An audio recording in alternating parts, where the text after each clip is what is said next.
বাংলাদেশ প্রাক্তন ক্রিকেট অধিনায়ক সাকিব আল হাসানের বাড়িতে হামলার অভিযোগ ঘিরে চাঞ্চল্য ছড়িয়েছে। স্থানীয় সংবাদ মাধ্যমের দাবি, মাগুরা শহরের কেশব মোড় এলাকায় বুধবার রাতে তার বাড়ির সামনে একদল ব্যক্তি জড়ো হয়ে পাথর ছোড়ে। অভিযোগ, বাড়ির গেটে দাহ্য পদার্থ ঢেলে আগুন লাগানোর চেষ্টা করা হয়।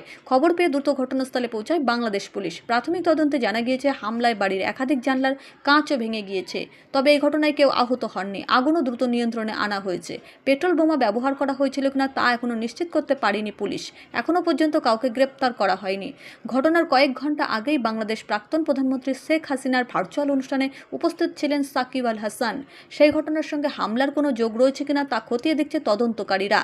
যদিও এ বিষয়ে এখনও সরকারিভাবে কোনো নিশ্চিত মন্তব্য করা হয়নি। উল্লেখ্য, সাকিব আল হাসান শুধু বাংলাদেশের প্রাক্তন ক্রিকেট অধিনায়কই নন, তিনি একসময় আওয়ামী লীগের সাংসদও ছিলেন। দীর্ঘদিন ধরে তিনি দেশের বাইরে রয়েছেন। সম্প্রতি তাকে বাংলাদেশে ফিরিয়ে আনার বিষয়ে আলোচনা চলছিল।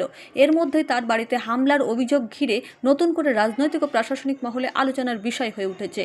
ঘটনার তদন্ত চলছে। হামলার নেপথ্যে কারা রয়েছে এবং কী কারণে এই হামলা তা জানার চেষ্টা করছে বাংলাদেশ পুলিশ।